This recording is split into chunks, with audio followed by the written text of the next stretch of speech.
waktu lagi praktikannya. Untuk di modul 5 ini metode yang bakal diikuti itu ada 3. Yang pertama metode cluster, yang kedua metode repositional way sama metode YOG. Nah,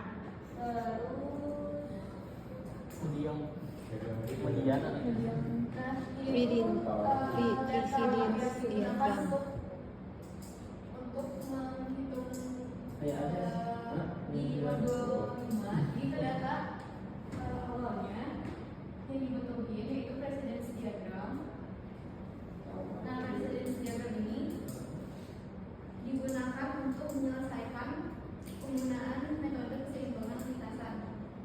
Jadi presence diagram ini dari APC yang telah APC buat nih cara.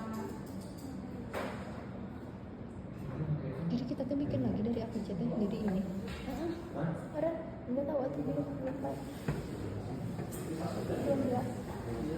Kayak kamu lagi berusaha. Direkam. Oh iya, ada yang begini.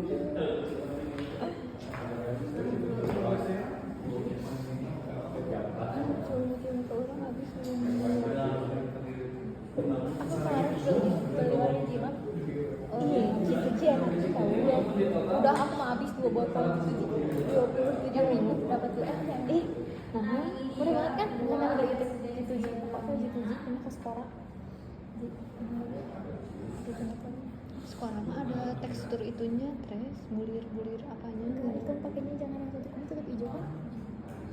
Sekolah, ya sekolah kan biru kan, tutupnya tutup warna apa? Beda, aku juga punya sekolah warna biru tapi tutupnya tutup pink. Oh, kamu tutup hijau kan? Kok hijau sih? Masih ungu. Kamu yang aku mah pink, beda. Mana yang kayak gimana lihat tuh? Yang original atau murah-murah?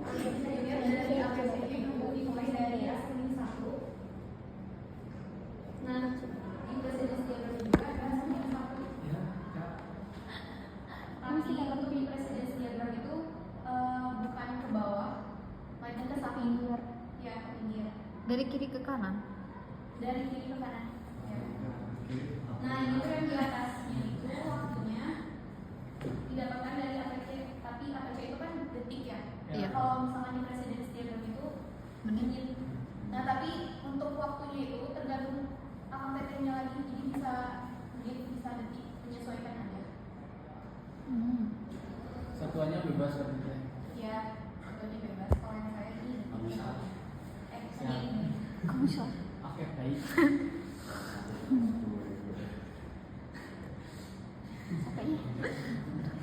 Nah, jadi untuk pengerjaan presence diagram itu dilihat dari operasi yang paling awal. Misalkan dari APC-nya. Ya. Operasi yang paling awal itu kan ada asemin 1, subasemin 1, subasemin 5, subasemin 6, dan subasemin 8. Jadi yang jadi sebelah kirinya itu adalah yang paling awal pada APC. Habis ini paham tidak? Ya. Oh iya. Ya. Bisa di zoom tuh yang Paling ini, terakhir. yang Bisa jadi paling terakhir dulu. diagramnya. Sakwa rodok itu. Coba bacanya deh, biar ada gambaran.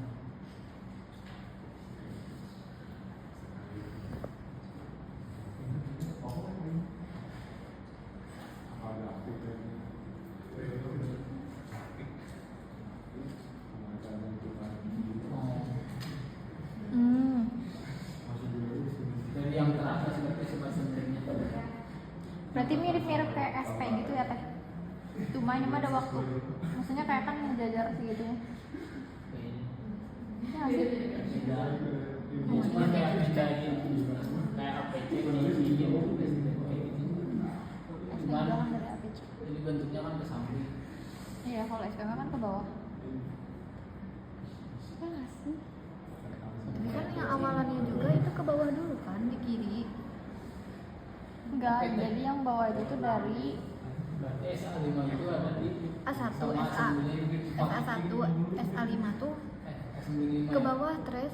visi presiden. Enggak, tapi itu tuh kan Oh. pokoknya mah yang kepinggir teh semuanya teh A semua kan assembly ya. Operasi terakhir itu adalah assembly 12, maka di presidensi juga yang terakhir itu assembly 12. Oh ya, ngerti. Untuk presidensi itu ada yang sama kita ada satu pinter. Nyusul biasanya. Biasa. Nyusul. Pemakai bayar itu sama kayak ada tanda tangan gitu, Nanti dibuat aja. ada keterangan. Iya. Nanti ada namanya cara dulu. Ya. Cuma tanda tangan terus jadi kepala gambar Posisinya di mana tuh? di kayak pakai dia. Pojok kanan bawah. Untuk presidensi diagram ada yang mau ditanyakan? Nanti keterangannya cuma pakai menit doang. Oke, kalau gitu kita lanjut ke metode nilai balansi lagi. Jadi walaupun itu metodenya berbeda, tapi teknik perhitungannya itu sama. Nah, semua rumus perhitungannya itu udah dimasukin ke PPT. Nanti ya KPT tinggal langsung klik ke Excelnya aja. Sekarang kita masuk ke contoh Excel line balancing yang metode cluster.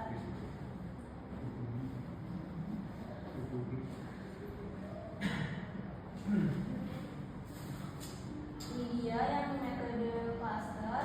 Nah, yang pertama kita harus lakukan ini membuat presiden diagram yang terdiri dari Telanis sama T salsa, tapi formatnya disesuaikan sama yang tadi di Telanis sama T salsa ya, bukan kayak gini.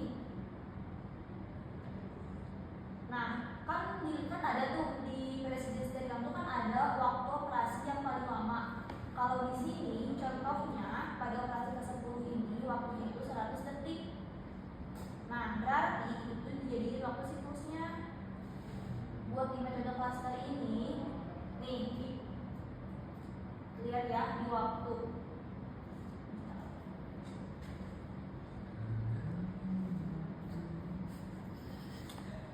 Ya, nyambung nate sekarang.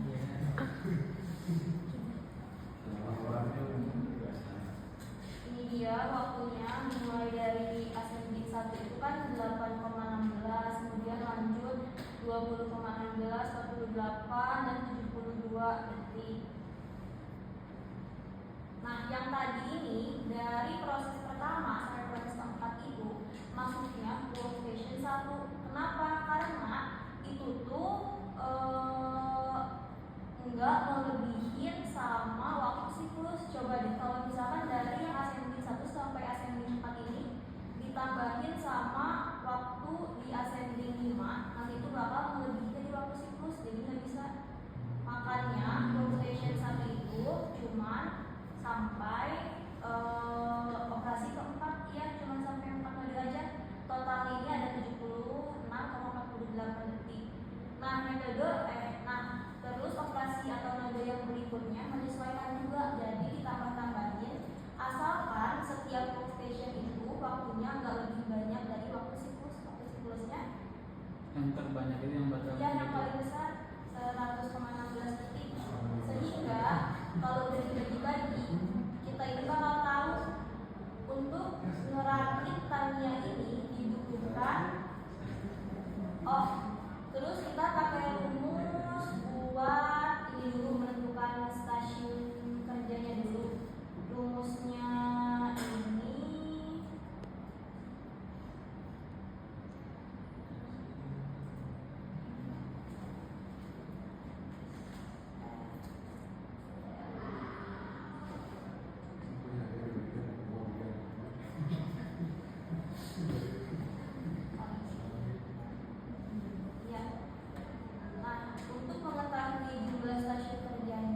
kerja.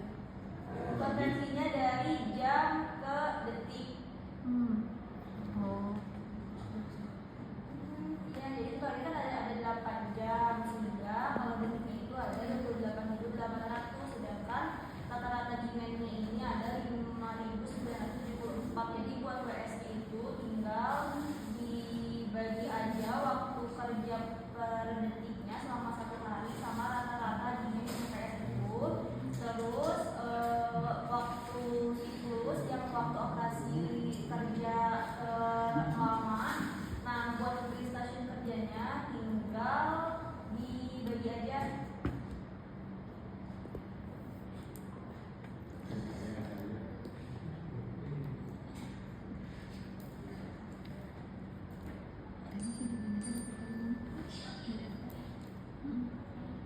MFS. Dari total waktu di residence diagram atau di APC, jadi total waktu buat ngerakit 1 tahunnya dibagi sama waktu siklus yang paling banyak, dicari aja langsung. Udah kan? Berarti kita butuh 7 stasiun kerja. Sedangkan setelah kita akumulasiin buat ngerakit tahunnya ini, Itu tadi. kita ini butuh 8 stasiun kerja. Itu nggak apa-apa kalau lebih 1, tapi kalau sampai kita butuh 9 stasiun kerja itu nggak boleh. Jadi kalau misalkan 7 maksimalnya cuma Toleransi 1. Iya, cuma 1 aja. Aturan Kalau udah kita modulnya gimana? 7 dan 9 jadi itu dibatasin aturan dari modulnya sini atau maksud dari 9 dibatasi jadi ada aturan itu. Enggak sih, misalkan ya kalau udah di stasiun kerja kan udah kita masukin nih hasilnya 10, berarti cuma boleh 10 atau 11. Kalau buat ke 12 stasiun kerja itu jam kan nggak boleh. Kayak ini kan stasiun kerjanya 7, kita dapatnya 8, itu masih boleh. Kalau dia kayak gini tinggal dikumulatifin aja berdasarkan yang tadi ya. Berarti stasiun kerja yang pertama ini kan ada 4 perakitan nih. Iya, workstation. Iya benar. Nah, berarti kita bikin sampai 8 workstation. Setelah itu hasil kumulatif yang tadi ini dibuat tabel kayak gini, dibuat tahu idle time sama efisiensi kerja. Itu kan hasil kumulatif dari setiap stasiun kerja kan ada 8 nih.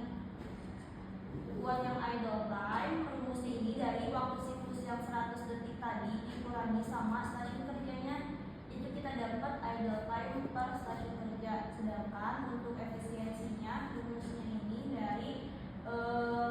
dari hasil kumulatif waktu kerja yang tadi dibagi sama waktu siklus operasi yang terpanjang itu. Terus itu kita cari buat sesuai sama jumlah stasiun kerja yang kita dapat. Nah, ini tuh kita udah dapat hasilnya 81%. Berarti buat efisiensi perakitannya ini udah bagus. Batasnya teh? Tahunya bagus apa enggak Batasnya dari mana? Kelasnya gitu. Iya, rata-rata yang bagus ini 80%. Up. Up. Ke atas. Iya. 80% itu udah bagus. Tapi udah bagus kalau up ke atas. Jangan sampai di bawah 80 kalau bisa ya. Nah, kalau udah Kalau di bawah 80 berarti perhitungannya yang salah atau gimana teh? itu biasanya dari waktunya, ya, dari waktu yang kecil.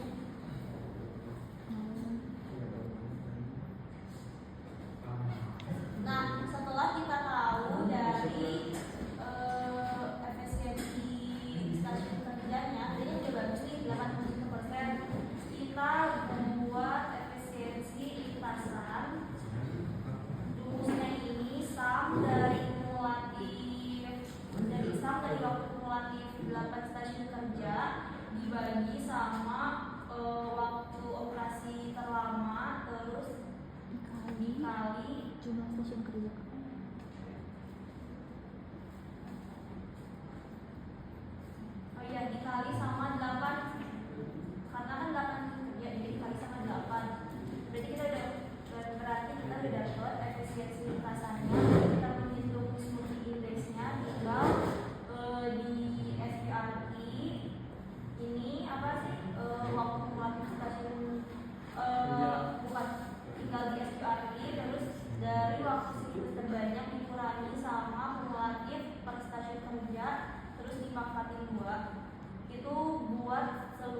stasiun kerja, jadi harus lengkap.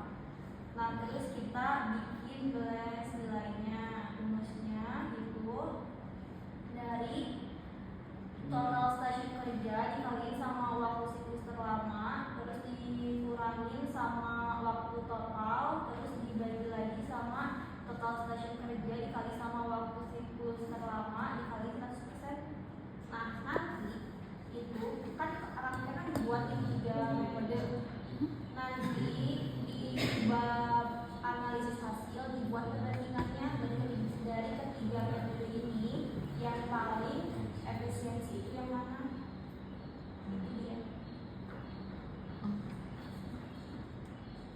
Ya, betul.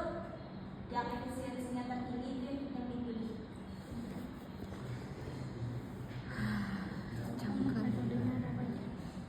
Oh iya. Nah, kan tadi kan udah dapat nih setelah di akumulasi udah dapat nih kita duduk 8 stasiun kerja. Nah, Gimana? diagramnya juga dibagi-bagi. Yang mana? Tolong didengerin dulu ya.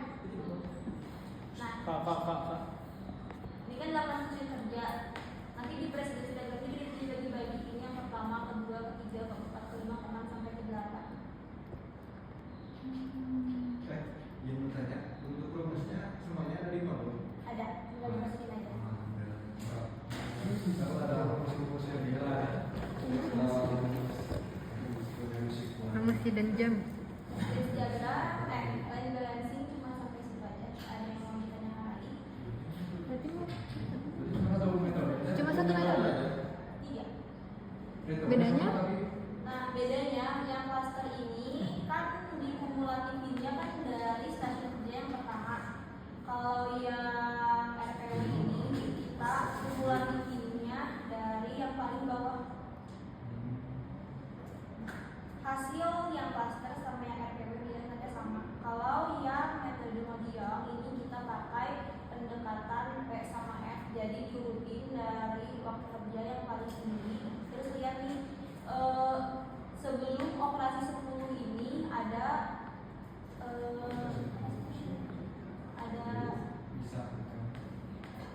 ada metode apa aja, yaitu ada 7 sama 9 kan, yang PC-nya lihat nih. Ini kan 10 sebelum 10 ini ada 7 sama 9. Sedangkan setelah 10 ini ada 11 sama 12. Itu tinggal dimasukin aja. Bedanya di situ aja, selebihnya sama. Nanti teknik pengerjaan dan tabelnya AKT harus cerita sendiri. Kita kasih lihat yang klaster aja. Masya Allah. Astagfirullahaladzim. Ada lagi